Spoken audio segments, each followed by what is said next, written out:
Salut, c'est Neige. Aujourd'hui, une vidéo qui est très différente de ce que tu as l'habitude de voir. En fait, je vais te raconter une anecdote que j'ai vécue à Las Vegas il y a quelques mois. Hier, j'ai vu ça dans mon bureau et je me suis dit, il faut que je t'en parle. Parce que ça m'a rappelé une expérience de rêve que la plupart des gens, en fait, ils n'ont pas les moyens financiers pour la vivre, mais que moi, j'ai pu vivre sur un coup de tête sans trop me poser des questions. Je vais te raconter tout ça, but first, coffee.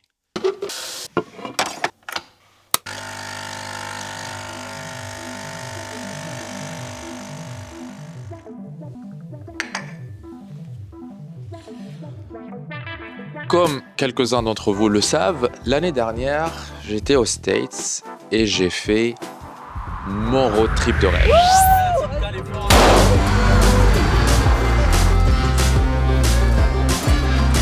Alcatraz. Après LA, la destination suivante, c'était Las Vegas, je pense pour un total de 36 heures. Et on avait cette journée entière à Las Vegas où il fallait profiter. Ça, c'est la théorie. Mais puisqu'en fait, on était super fatigués, moi et ma copine, je pense que c'était déjà le 10e jour de notre road trip, on a passé, je pense, 2/3 de la journée à dormir. Et ce n'est que vers 16 heures qu'on est sorti pour aller voir le fameux Venetian Hotel. Et là, tout de suite, je me rends compte de quelque chose. En fait, c'est un crime d'appeler ce genre d'hôtel qu'on trouve à Vegas des hôtels. Et voilà encore un centre commercial à l'intérieur de l'hôtel. Et on retrouve en fait le ciel artificiel qu'on voit ici. Apparemment, ils aiment beaucoup ce genre de décoration ici à Las Vegas. Et on a au Miracle Mile et on a ici au Venetian. Regarde ici le canal et avec les petits bateaux et l'homme là-bas en fait. C'est fou. On dirait qu'on est à Venise, mais tout est artificiel, c'est clair. Le ciel est artificiel, les bâtiments c'est artificiel. Et je pense que les personnes là qui conduisent des bateaux, ce ne sont pas des Italiens. Mais franchement, c'est une imitation qui est super bien réussie, je trouve. C'est comme à Venise, sauf qu'ici, ça sent pas mal le chlore en fait, à cause du canal. C'est normal, on dirait un pool, une piscine qui est très grande en fait. Et ça sent pas mal le chlore.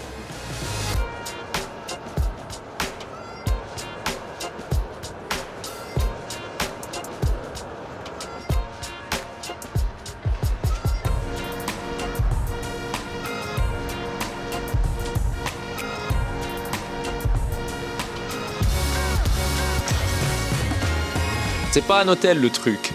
Il y a tellement de choses à l'intérieur, il y a une ville entière qui vit à l'intérieur de l'hôtel. Et pendant que moi j'étais là avec ma copine en train de se promener dans la petite ville qui était cet établissement du Venetian, eh ben il y a un pote qui m'écrit. Il sait que je suis en train de faire un road trip aux States. Il me dit t'es où? Moi, je lui dis, on vient d'arriver à Vegas et là, on essaye de profiter un peu de cette seule journée entière qu'on avait là-bas. Donc, il m'a dit, va voir David Copperfield. Moi, je lis son message, je dis quoi? David Copperfield? Est-ce qu'il est encore en vie? Donc, moi, je lui dis, ok, vas-y, pourquoi pas? Je sors mon téléphone, je vais sur Google et je cherche en fait où est-ce que je pourrais réserver des places pour le show si jamais il y avait un show ce soir. Donc, j'ai dû me contenter de prendre 2 places pour moi et ma copine, là, juste des places simples, mais qui sont vraiment devant. Et je pense qu'on en a eu pour, $400 pour les 2 personnes. Let's go, let's go. C'est magnifique. On cherche toujours l'endroit où la surprise m'attend. Et en fait, c'est un labyrinthe, l'hôtel, avec tous les casinos, tous les shops qu'il y a, tous les théâtres, tous les showrooms qu'il y a. C'est vraiment un labyrinthe. On demande On est à l'intérieur, on est à notre place. Et regarde, j'ai pris la table directement en face du stage pour être le plus proche possible du show. Les gars, on est dans les coulisses de David Copperfield. On va bientôt le rencontrer en personne et avoir une photo. C'est magnifique. Les gars, ce qui vient de se passer, c'est incroyable. On est là devant le David Copperfield Theater et le show, il vient de terminer. Malheureusement, je n'ai pas pu rien filmer du show parce que c'est interdit en fait. Personne n'a le droit d'utiliser son téléphone ou de caméra à l'intérieur. On n'a même pas accès en fait aux enregistrements qu'ils font. C'est normal parce qu'en fait, c'est le show, il est vraiment gigantesque. Donc David Copperfield, il a fait une performance incroyable. Il a fait apparaître une voiture sur scène à 2 mètres de moi. C'était incroyable. Il a fait apparaître un vaisseau spatial qui a la taille de presque la moitié du théâtre. C'est incroyable et on l'a vu voler devant nous.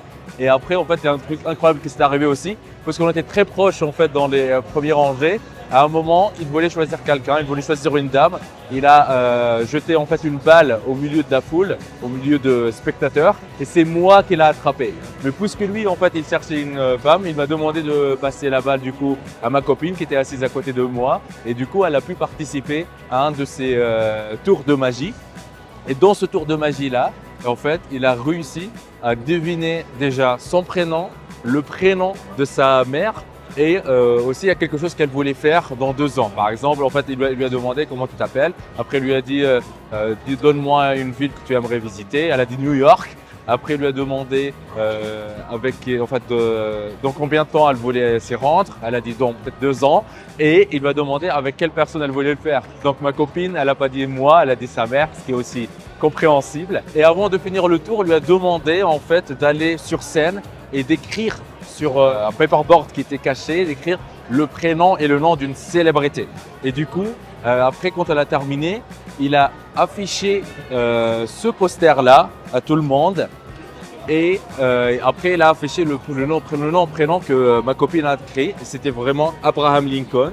Et on peut voir ici, en fait, dans ce visage-là, quand on zoome, on voit des choses comme ici Anastasia, qui vient de Germanie, de l'Allemagne, et qui est ma copine, s'appelle Anastasia, en fait. Après, il y a quelque chose qui s'est passé sur scène, donc dans le show, il y a écrit ici. Après, elle a dit, en fait, que voilà, elle a des cheveux blancs, et qu'elle voulait en fait je pense se rendre à New York ici. Voilà, elle voulait se rendre à New York avec sa mère Tatiana dans les 2 prochaines années. Et voilà, plein d'autres informations. Et du coup après à la fin, on a eu ça signé par David Copperfield lui-même, le meilleur de tous les temps. Et on a eu la chance en fait d'aller en backstage, de parler directement avec lui, d'avoir une photo à 2 avec lui, je te montrerai. Et on a eu même en fait le privilège d'avoir un tour d'illusion rapidement, en fait un tour de magie et avec des cartes qu'il a fait pour nous en privé comme ça. Malheureusement ça aussi on n'a pas pu avoir la vidéo pour ça parce que voilà, ils nous ont pas autorisé ça. Mais franchement c'était magnifique. Je suis vraiment très content. J'ai vu en fait qu'il n'y avait pas d'option de meet and greet pour aujourd'hui. C'est la seule journée en fait où on pouvait s'y rendre. Mais d'avoir ce privilège comme ça, c'est juste aussi la chance qu'a joué son tour. Donc il nous a donné ça signé. Et en plus en fait j'ai eu cette photo de lui signée. En plus de la photo qu'on a eue ensemble donc, avec David Copperfield. Franchement je suis très content. Je pense que je ne vais jamais oublier cette nuit de ma vie. C'était une soirée incroyable. Et merci la vie. Ciao. Alors, ce que moi je retiens de cette expérience, c'est que je suis vraiment très reconnaissant envers moi-même, donc moi-même du passé, Neige Douma du passé, de pas avoir abandonné le digital holding, surtout à mes débuts quand tout était super super difficile. Parce qu'après tout, en fait, le fait de savoir être accroché à ce rêve, d'avoir et cru en fait qu'il était possible de vivre d'Internet, qu'il était possible de gagner suffisamment d'argent sur Internet, surtout avec le digital holding, pour pouvoir en fait en vivre, avoir cette vie libre, en fait pouvoir profiter de ce genre d'opportunités quand il se présente, peu importe le prix, peu importe le coût, qui me permet aujourd'hui en fait d'avoir cette vie libre, de voyager quand je veux, où je veux, de pouvoir en fait saisir ces opportunités quand elles se présentent. Parce que quand je me rappelle en fait au début, je te cache pas, c'était difficile. En fait, j'étais encore étudiant dans ma chambre d'étudiant. J'avais pas presque pas beaucoup de ressources financières. Et je me rappelle, il y avait des mois où je galérais à trouver de l'argent pour payer mon loyer. Il y a des mois où en fait je me dis, si ce mois-ci je fais pas rentrer minimum 1 000 € sur Internet, j'aurai pas de quoi payer mon loyer. Je me rappelle, en fait, il y avait des jours où, pendant l'été, à minuit, je sors de ma chambre d'étudiant. Je vais dans un parc qui était à côté. Je m'allonge sur le gazon, quoi. Je regarde les étoiles et j'ai une seule question en tête. Comment est-ce que je vais faire pour payer mon loyer ce mois-ci? Parce qu'en fait, voilà, je voyais pas d'issue. Je voyais pas le bout du tunnel. Mais malgré toutes ces difficultés, malgré tous ces moments de doute, tous ces moments où les choses n'avançaient pas comme je voulais qu'elles avancent, j'avais cette croyance très profonde au fond de moi que oui, il était possible de vivre d'Internet, oui, il était possible de se libérer, oui, il est possible de ne pas dépendre d'un système, de ne pas dépendre d'un patron, de ne pas dépendre d'une façon de vie que la société veut imposer à tout le monde, qu'il est possible d'être libre, mais il faut mériter cette liberté. Et je suis aujourd'hui très reconnaissant envers moi-même de ne pas avoir abandonné pendant ces moments difficiles et d'être aujourd'hui à un stade dans ma vie où je peux avoir ce genre de vie, je peux en profiter et je peux même aussi te partager ce genre d'expérience. En fait, il fallait que je vois venir tout ce qui s'est passé ce soir, parce qu'il y avait pas mal de signaux, pas mal de choses qui étaient posées devant moi, desquelles je me suis pas rendu compte. En fait, là, je suis dans le parking de l'hôtel où on est rentré hier. J'ai parqué ma voiture ici depuis hier soir. Et regarde ici ce qu'il y a derrière. Il y a directement le MGM Grand.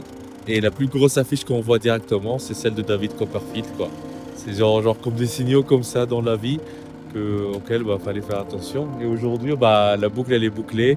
Donc je me réveille le matin, on savait pas encore qu'on va aller au show. En fait, j'ai même pas pensé que voilà, on va y aller. Et non seulement on y va et on a un super show, c'est que en fait on est pris parmi toute la salle. On a eu ce privilège de voir David Copperfield en backstage, de parler avec lui, d'avoir des en fait, il y a des autogrammes là sur une photo de lui et d'avoir un tour de magie fait en privé par le meilleur de tous les temps, David Copperfield. Que demander de plus, quoi.